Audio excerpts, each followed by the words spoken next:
Questions about anything from last time or about anything? Well, I'm going to plan today is to complete description of Johann Bernoulli's solution of the vibrating string problem that led to the beginning of Fourier series, basically. It's funny they don't name Fourier series after Bernoulli instead of Fourier, because he did it well in advance of Fourier. I guess there's enough other things named after Bernoulli's. So that's the summary of the problem there. The motion of the harpsichord string, if the tension is high and the vibrations are small, the wave equation describes the motion. Stein derives the wave equation in the first few pages of the book. You might have noticed some chatter about it on Piazza. And the boundary conditions are that the string is pinned down at the ends. I'm using a string of length pi here, just to make things easier. And the initial condition in the harpsichord problem is it's plucked. So that means there's a shape. You think of a quill pulling that little point out and then letting go. We're going to take the quill to be pulling in the middle rather than the typical closer to one end. I'll tell you the best place to pluck a string later when we get the solution in front of us. And the fact that it's plucked means the initial velocity is 0. So that's the second initial condition there. And Johann, that's a PDE, and you can't do it the way you can do simple ODEs. So you got to try something new. And Johann Bernoulli's idea was try looking for special solutions. That's called the method of separation of variables. We're looking for solutions that are a product of a function of x times a function of time. Well, last time I plugged that into the partial differential equation and realized that I got two ordinary differential equations, namely x double prime over x equals t double prime over t, and those both have to be equal to a constant lambda. Okay, and when you also figure in the boundary conditions, you end up with two problems, and they are the x problem is x double prime minus lambda x equals 0, subject to the boundary conditions x at 0 equals 0 and x of pi equals 0. That's a Sturm-Liouville problem, famous, important problem in science and engineering. Okay, so that's the big problem. The T problem is the same ODE, but no strings, well, no other conditions attached. So the T problem, which we'll save for later, is the same ODE.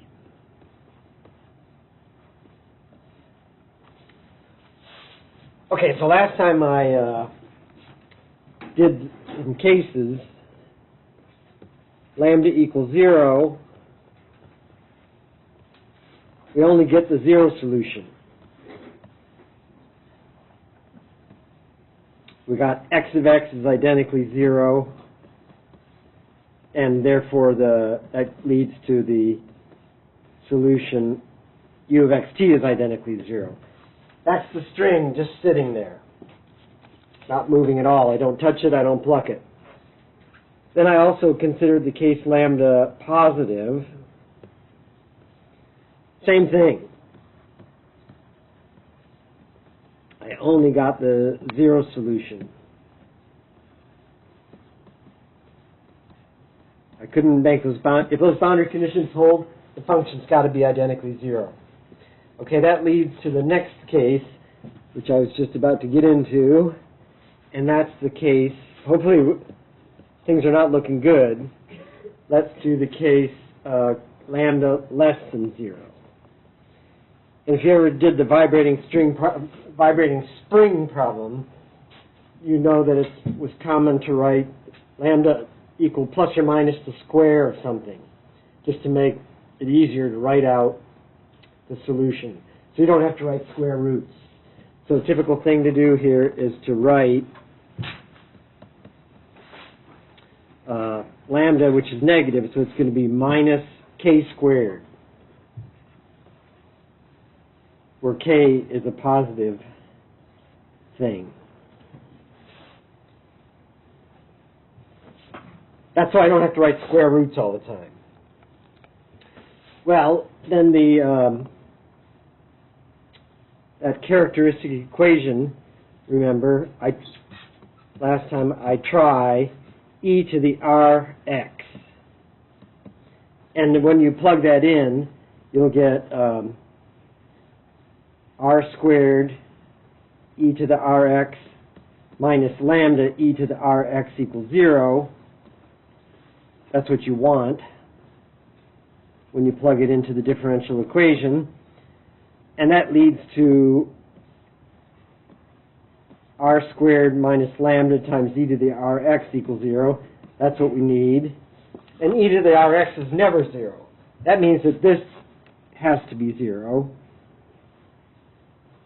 That's called the characteristic equation for the ODE.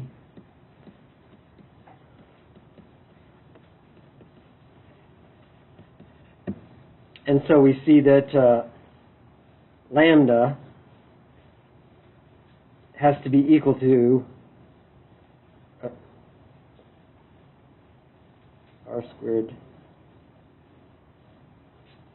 Lambda equals r squared equals lambda. So we need lambda is a given thing. So, and we're looking for an r. We need r squared equals lambda. And of course, lambda is negative, so that's minus k squared. So the ouch thing here is r is equal to plus or minus k times I. Okay, so that's a weird thing to see, and of course Euler was the first one to see it, and it led to him to invent the complex exponential. And so he was comfortable doing stuff like that. So what you basically do is you pretend like you don't notice that that's a complex number. And so Euler, one thing you could do is say, okay, I've got two solutions here, e to the ikx and e to the minus ikx are two complex solutions.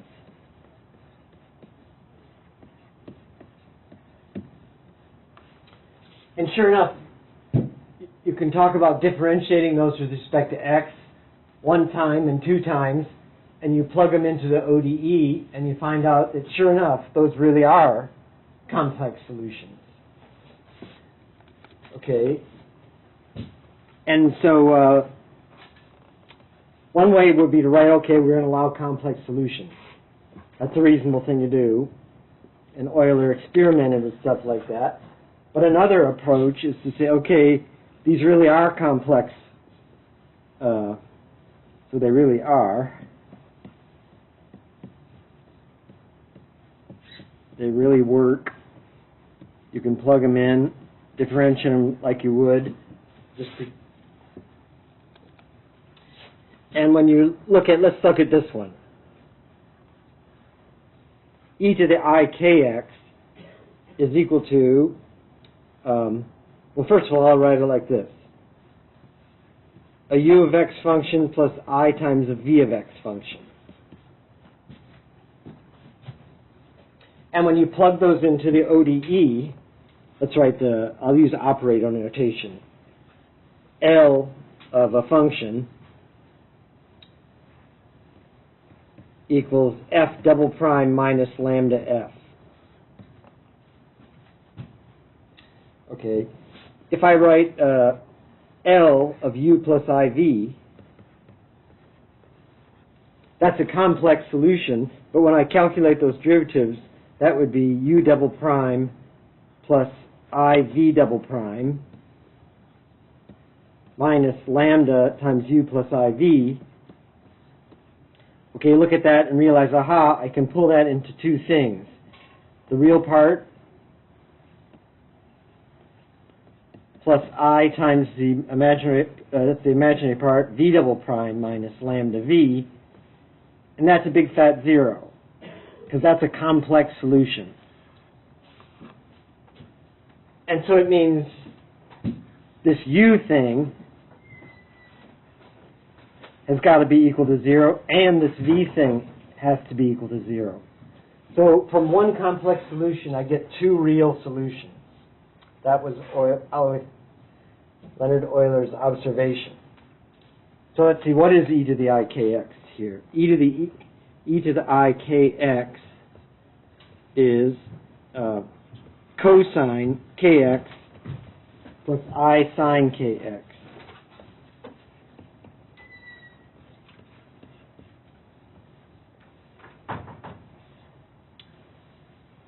And even though we did something wild and crazy, allowed my r to be complex, when you write that out and stick it in the differential equation, you find out that solves the differential equation.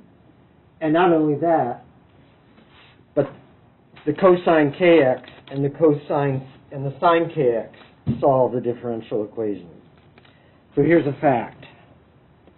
From one complex solution, you get two real solutions.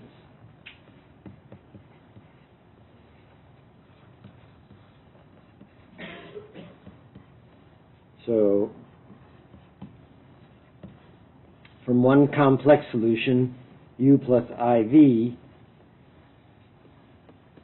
you get two real solutions, u and v. Okay.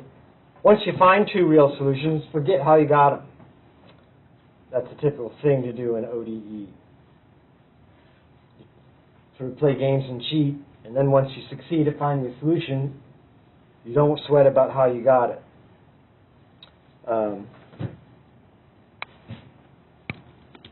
So we get solutions. We get a real solution from this game. It looks like a game. Let's see, this is a linear differential equation. So when I get two solutions, I can form linear combinations of them and get cosine kx plus C2 sine kx.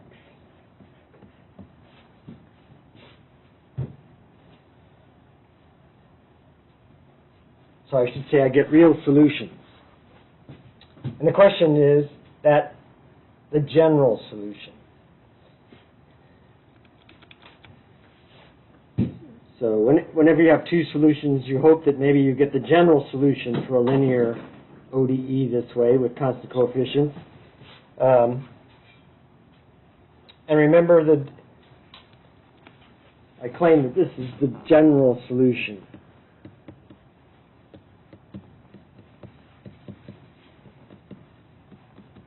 So it certainly is a solution. The question is it all possible solutions? And it's the general solution because I can solve any and all initial condition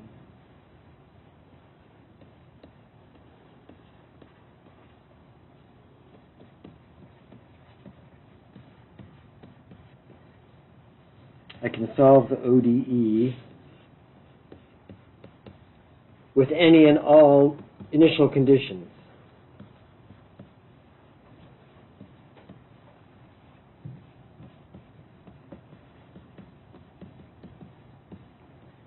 That's the test. If I can remember, there's an existence and uniqueness theorem that says there is a solution to every initial condition and it's unique. So if I can satisfy any initial condition with these solutions, they're the unique solutions, they're all of them. Okay, so And the key to being able to solve any and all initial conditions is that, let's see, if I write, when I write out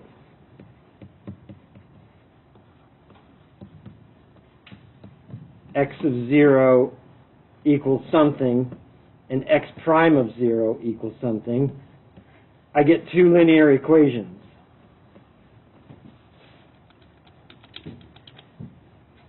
And let's see what they are. They're C1 times that x1 thing, I guess I'll write it like this, cosine k times 0 plus C2 times sine k times 0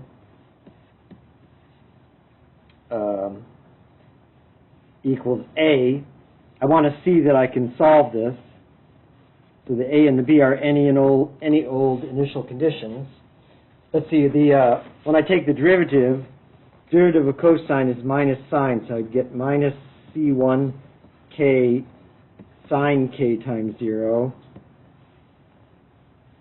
And here I'd get C2k cosine k times 0. That's the derivative one. And I want that to equal B.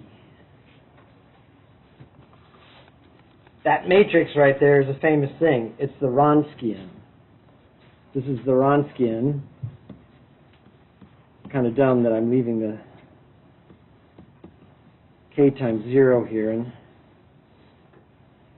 let's see, this is minus k sine k times 0. This is k cosine k times 0.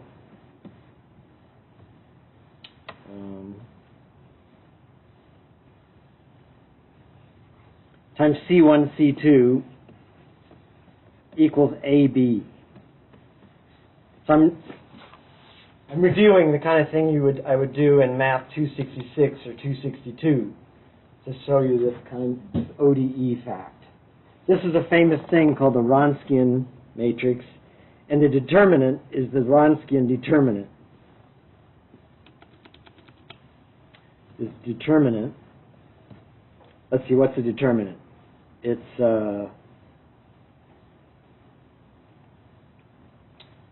k times cosine squared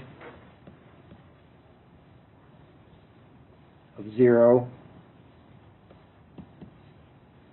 plus sine squared of k times 0, which of course is 1.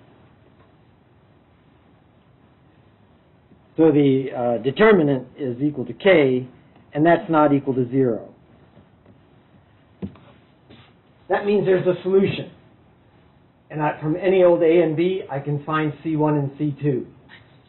So the fact that that Wronskian determinant is non-zero means I can solve that system of equations and get the solution that satisfies that initial condition. And so it is the solution because it's the existence and uniqueness theorem.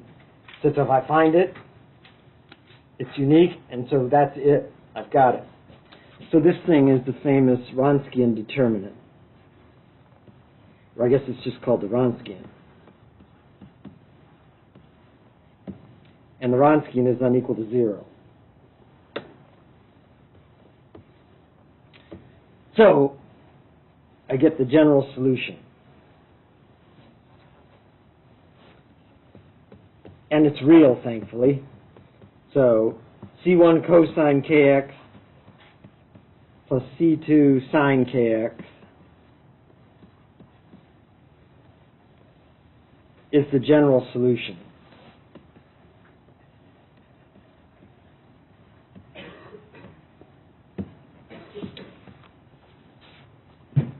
Okay, so I got the general solution in this case. Now I've got to worry about the boundary conditions.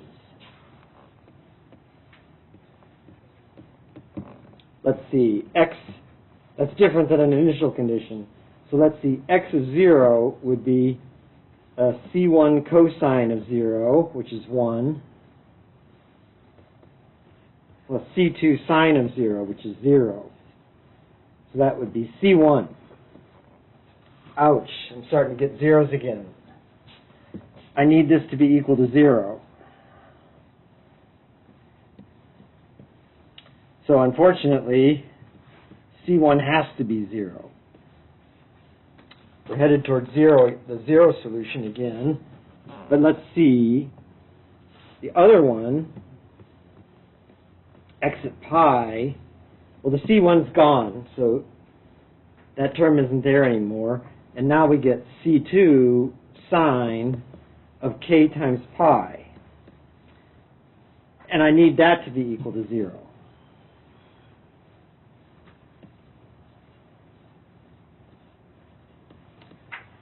And I certainly don't want to pick C2 to be 0, because now I get that would give me the 0 solution.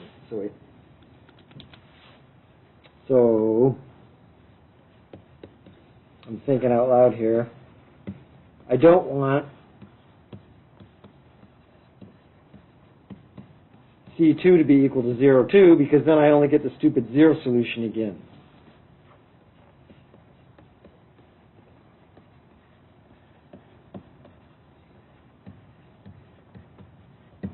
If the C2 was 0.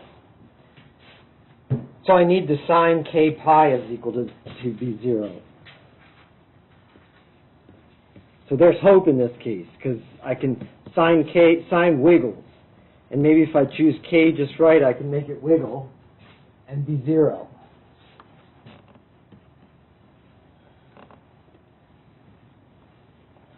Well, think about what that means. Let's do a graph of sine of theta. This is theta. Sine of theta. I only care about positive. K is positive and pi is positive, so I only care about positive things. Sine looks like this. Let's see. Here is pi, 2 pi, 3 pi, etc. N pi. This is a graph of sine of theta. And so the aha moment is I'm going to get solutions, but only for certain k. So I need k pi to be just some multiple of pi. So n could be 1, 2, 3, etc.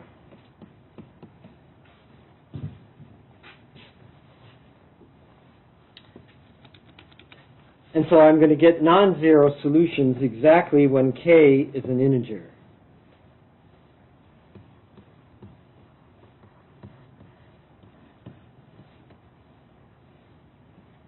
I'll call it x sub n of x when k is equal to n, which is a natural number.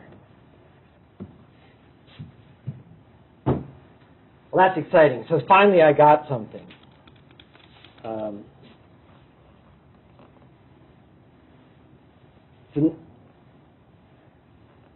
This is important. Maybe I'll underline it. Well, now that I got a non-zero x solution, I got to go back and get the t solution. Now let's get the t. And that will be associated with the same n.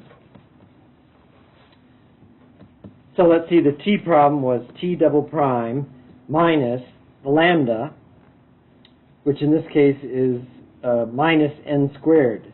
So it would be plus n squared t. Remember, lambda is going to be minus n squared equals 0. And that's the same ODE I just solved. The general solution is T of t equals, I'm going to write A's here, A's and B's.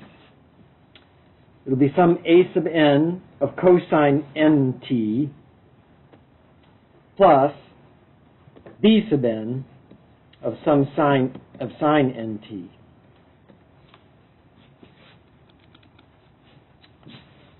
Okay, so now here's the exciting moment for Johann.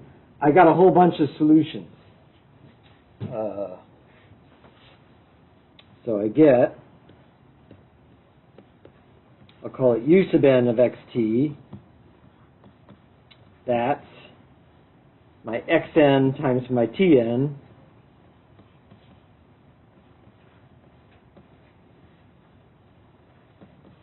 Let's see, I guess I took,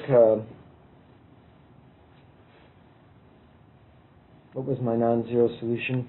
My non-zero solution here was xn of x equals cosine nx. I'll take the C1 to be 1. I'll explain why I can do that in a second. What? No. Look, remember what the x, let's see, what did I get up here? I'll show you. I had my solution. This, what? You're right. Yes, it is. Thank you. I would have realized that in a second. Right, the C1 has to be 0, and the C2 is the thing I'm going to take to be 1. So it's going to be sine kx. Thank you. I didn't write that yet, did I? No. So it's sine n times x times this t of t I just found.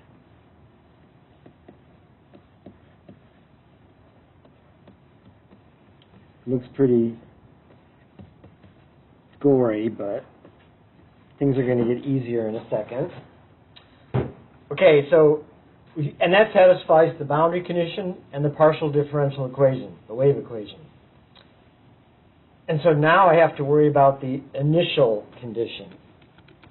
So it's finally time to worry about the initial condition.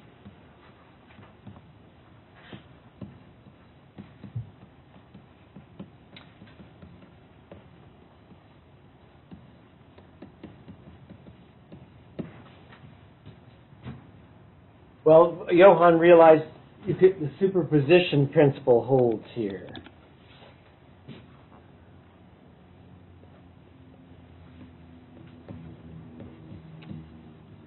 For wave equations. So it's called it's basically the fact that the thing is linear, so you can add solutions and get more solutions. So the word for that is the superposition principle.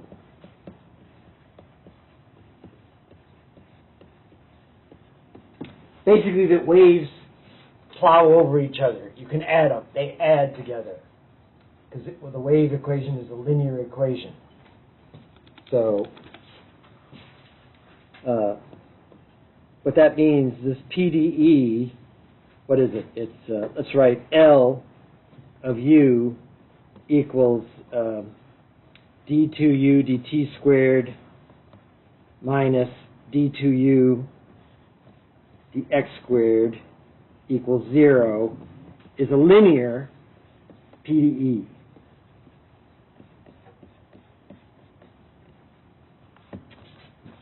That's because there's constant coefficients there, and differentiating is a linear operator. And so what that means is that if I take L of C1U1 plus C2U2, that's equal to C1L of U1 plus C2L of U2. So if those U1s and U2s are solutions to the partial differential equation, then this would be equal to 0, and this would be equal to 0. And you would see, aha, this is a solution. So these two facts would imply that you get a solution. I'm getting new solution from solutions U1 and U2. So I can add from solutions U1 and U2, so comma.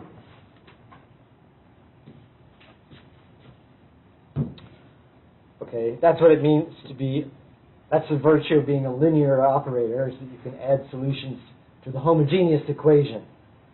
The 0 on the right-hand side means that's a homogeneous equation.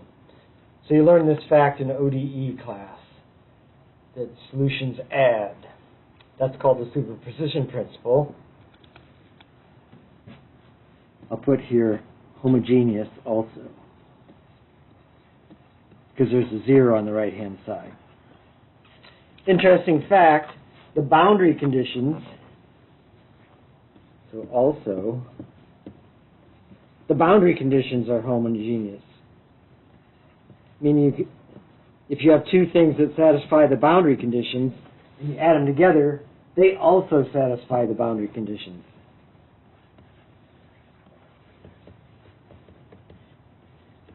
So this is a new use of the word homogeneous.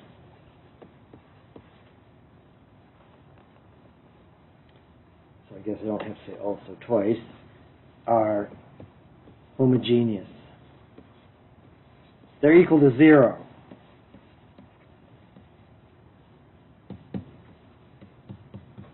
If I'll use here uj of 0 equals 0 and uj of pi, I guess I'm using, if uj of 0 t is 0 and pi t is 0, for j equals 1, 2,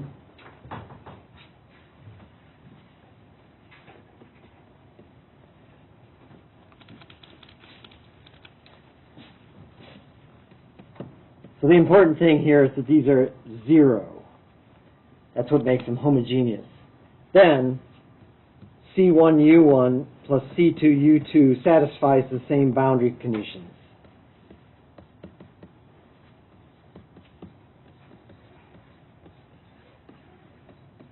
So I can add two things together. Well, if I can add two things together, I can add n things together. So, exciting fact.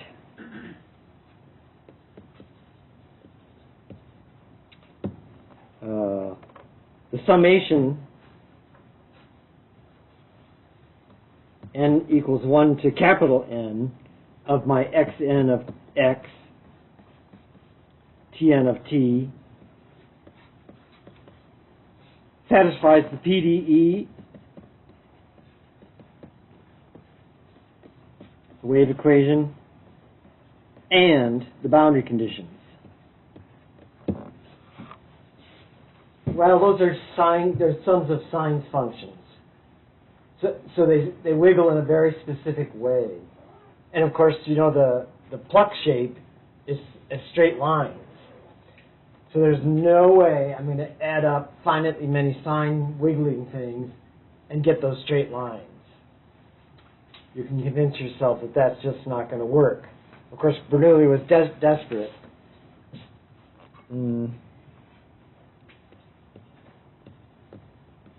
I can't get the Pluck shape.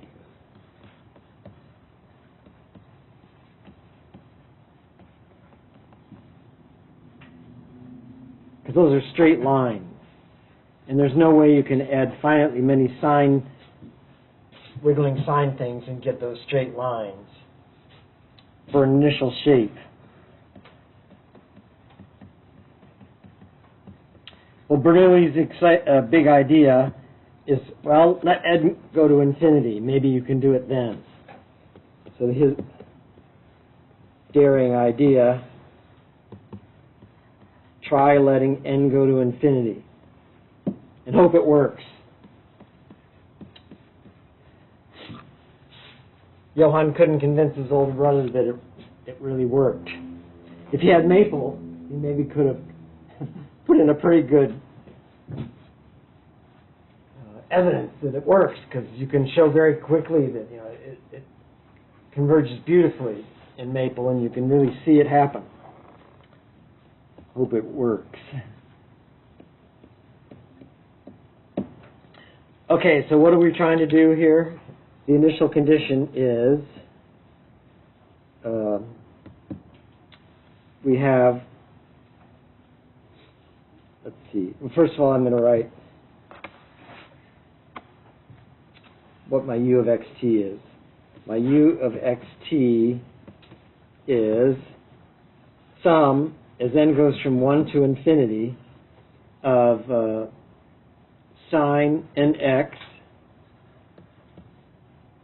times an cosine nt plus bn sine nt.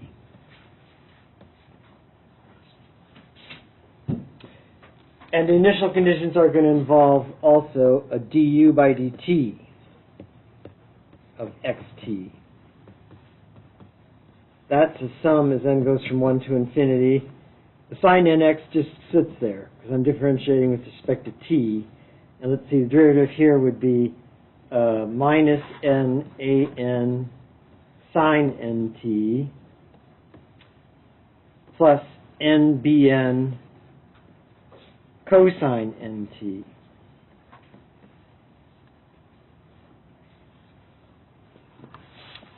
Okay, now I'm going to talk about my initial conditions. My initial conditions are u of x at time 0 is my flux shape. Okay, at time 0, the sine of 0 is going to be 0. So this simplifies to be the sum as n goes from 1 to infinity, an sine nx. This is the first time we see a Fourier series. There it is. That's a Fourier sine series. And we want that to be equal to my flux shape.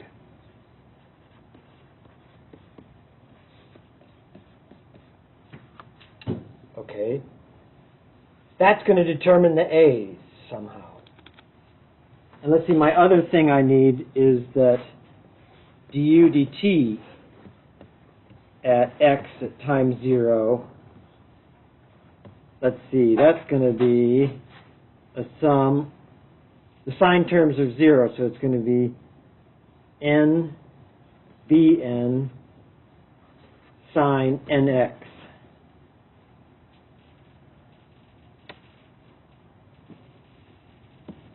And I'm going to want that to be equal to 0.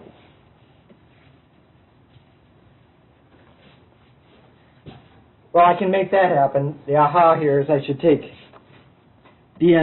all the bn's to be equal to 0.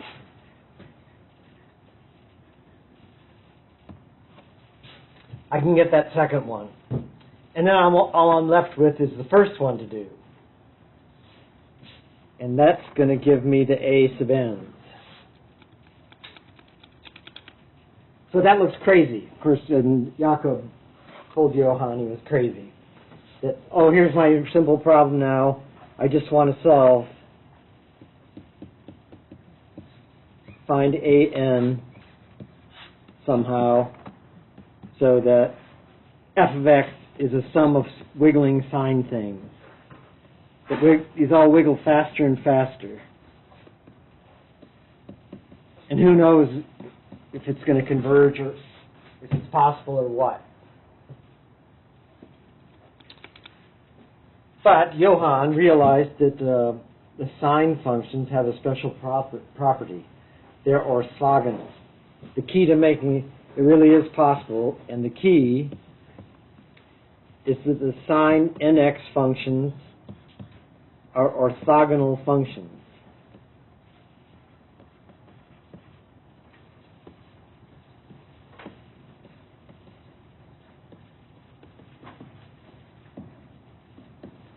On the interval 0 to pi.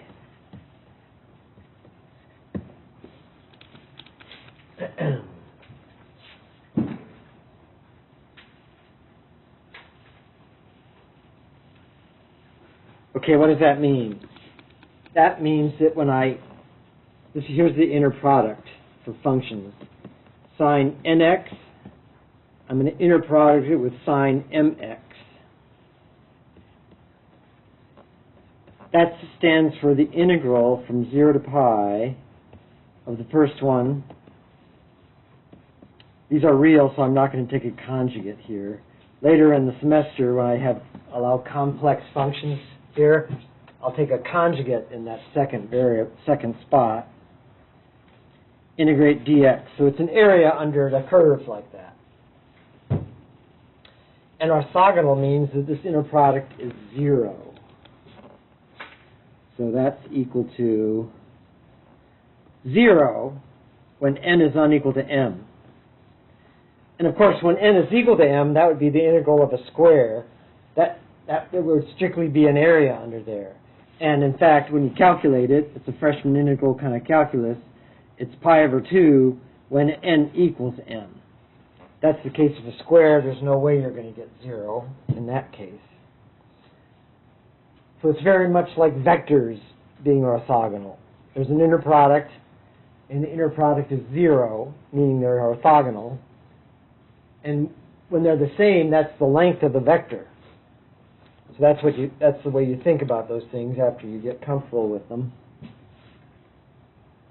Let's see, the n equal m case is a standard thing. The integral from 0 to pi of sine squared nx dx. Remember how you do that in freshman calculus? That's the integral from 0 to pi. Sine squared is 1/2 1 minus cosine 2nx. And that's something you can integrate. In fact, the integral of the cosine wiggling thing is 0, and the integral of half gives you pi over 2.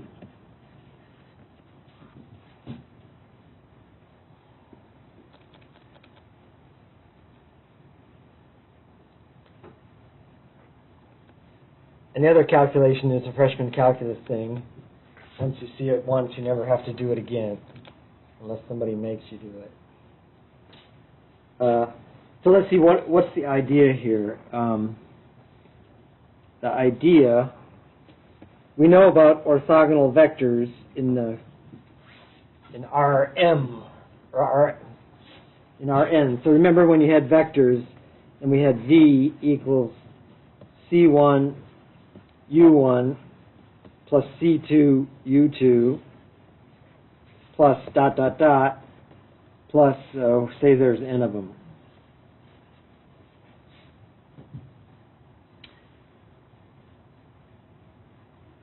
And these are orthogonal vectors. So remember what you do. If I dot these with one of them, let's pick a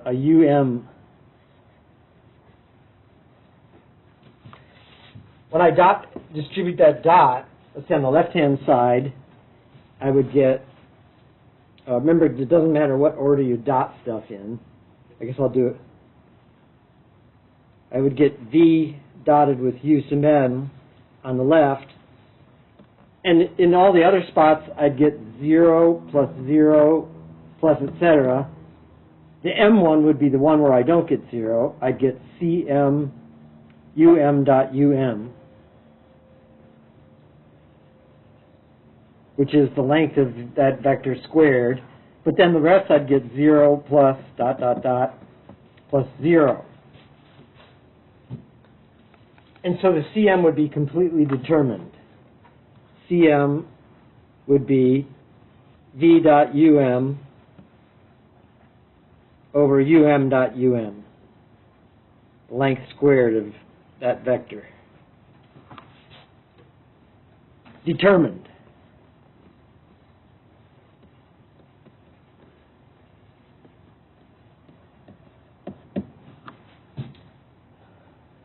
Okay, so that's the idea. We're going to apply it to this infinite sum and a function. So let's see, I'll have f of x is supposed to be equal to a sum as n goes from 1 to infinity of an sine nx. Well, I'm going to multiply this mess by sine mx.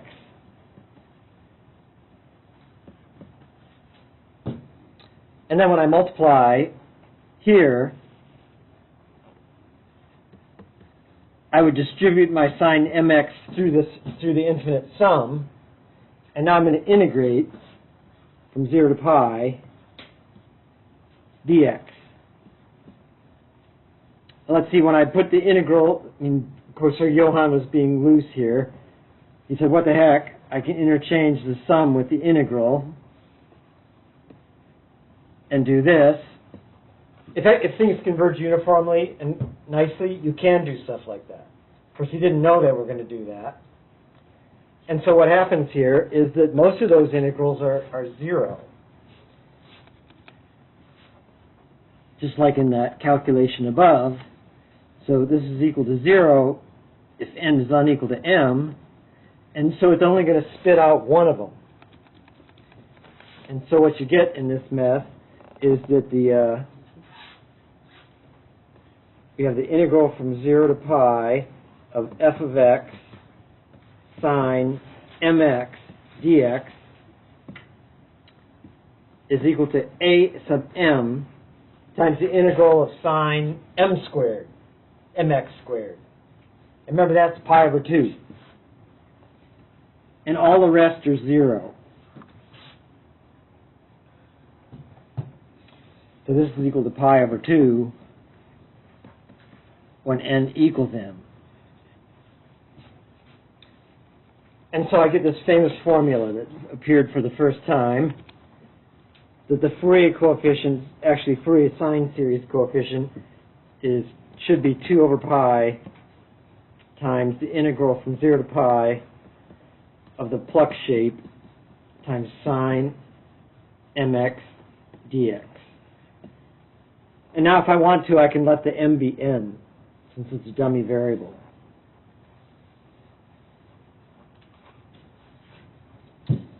So my Johann solution, I have it now.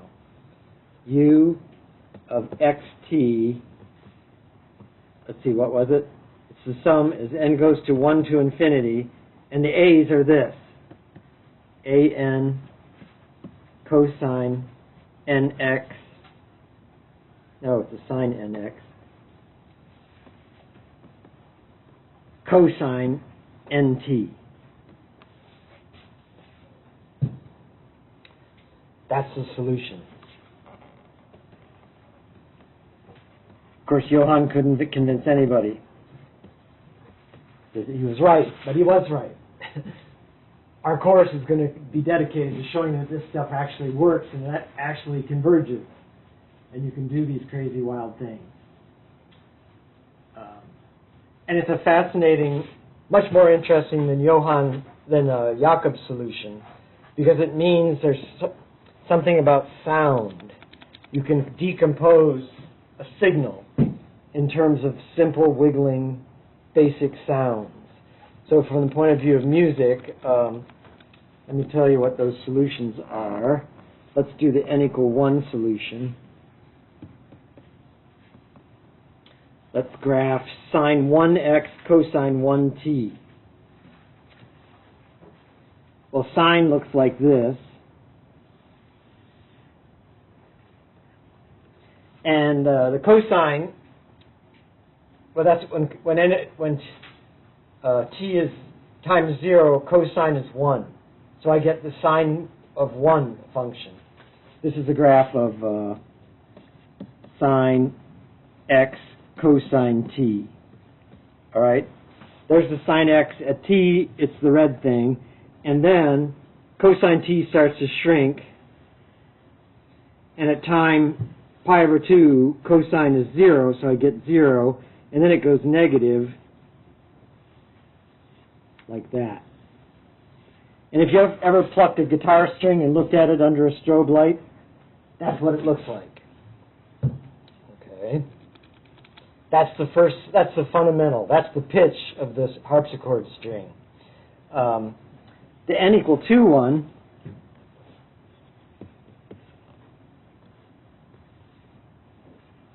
let's see, that would be sine 2x times